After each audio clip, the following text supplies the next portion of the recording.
कल मैं एक बुक पढ़ रहा था जो कि सुदामा पांडे धूमिल जी की एक बुक है, संसद से सड़क तक। तो उस किताब में जो कविता लिखी गई है वो सुदामा पांडे जी ने अपने जीवन काल में लिखी थी, लेकिन उनकी एक ही बुक उनके टाइम में प्रकाशित हुई थी। उनके बाद उनकी 2 बुक उनके बेटों ने उनकी कविता को इकट्ठा करके उनको प्रकाशित करवाया। आज उनकी 3 किताब है जो अभी तक प्रकाशित हुई है। उनकी कविताओं में जो चीज़ बताई गई है, जिनके बारे में बात की गई है, वो उस समय के समाज के बारे में बहुत अच्छी तरह से दर्शाती है। और उनके ऊपर धूमिल जी ने जो अपनी कविताएं लिखी है वो बिल्कुल एक कटाक्ष के तौर पर है और एक रियलिटी को दिखाती है।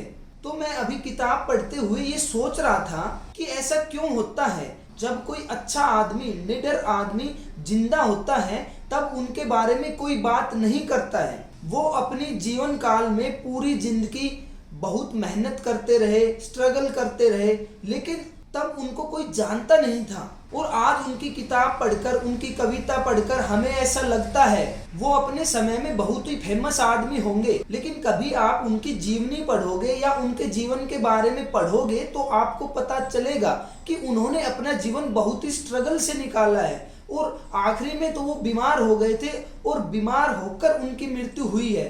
लेकिन उस टाइम उनकी मदद करने वाला कोई नहीं था और उनके काम को पहचानने वाला भी कोई नहीं था।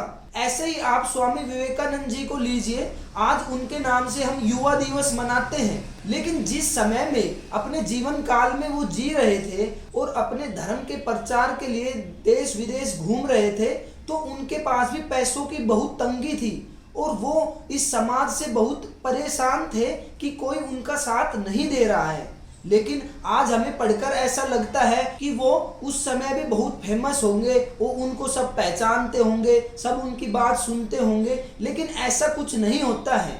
ये हमारे समाज की सच्चाई है कि जो आदमी सच्चा है और निडर है, जहाँ गलत हो रहा है वहाँ उसे गलत कहने के लिए खड़ा है, उस सच्चे आदमी को हम कहाँ जीने देते हैं। हम उनके रास्ते में इतने रोड़े अड़ाते हैं कि वो अपना काम भी ढंग से नहीं कर पाए और जीवन जीना तो दूर की बात है। अब मुझे ऐसा लगा और मैंने आपके सामने शेयर किया है। आप इन सबको पढ़ें, अभी के टाइम में उनके काम को देखें। आप इन सबको पढ़ रहे हैं, अच्छी बात है। इन सब की जो छवि अभी आपके माइंड में बनाई गई है कि वो बहुत अच्छे आदमी थे, निडर थे, सच्चे थे, वो एक अच्छी बात है। लेकिन जब वो जिंदा थे तब उन्हें क्या क्या स्ट्रगल किया है, तब के आम लोगों ने उनके साथ क्या बिहेव किया है, आप उनको जाने, उनकी जीवनी को पढ़ें। और इस वीडियो का इतना ही पर्पज है कि आज के समय में भी बहुत से ऐसे लोग हैं जो समाज को आगे ले जाने के लिए, समाज की भलाई के लिए बहुत अच्छा काम कर रहे हैं। इस वीडियो का बनाने का यही पर्पज है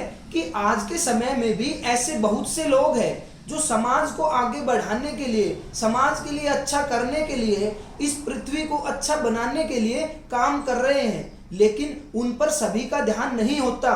हम तो सिर्फ ये जो आम भेड़चाल होते हैं इसी की तरफ चलते हैं, जो ज़्यादा फेमस है बस उसी की बात करते हैं। लेकिन जो सच्चा आदमी है, जो डटकर काम कर रहा है, वो भी समाज में है। हमें उनका समर्थन करना है और उनकी तरफ ध्यान देना है। और ये आप तभी कर पाएंगे जब आप इस इंटरनेट के, इस दुनिया के और इस समाज की जो भेड़चाल है उससे बाहर आओगे और बाहर आकर देखो कि इस समय में कौन लोग हैं जो सच्चाई के लिए लड़ रहे हैं और समाज के लिए काम कर रहे हैं। उनको देखो, उनका सहयोग करो, योगदान करो। आप आर्थिक तौर पर योगदान नहीं कर सकते तो उनकी बातों को जन जन तक फैलाओ, उनसे उनके बारे में बात करो, अवेयरनेस लाओ कि कोई है जो अच्छा काम कर रहा है। नहीं तो फिर ऐसा ही होगा, कोई धूमिल होगा, कोई स्वामी विवेकानंद होगा जो अपने जीवन में, जब वो जिंदा थे तो स्ट्रगल कर रहे थे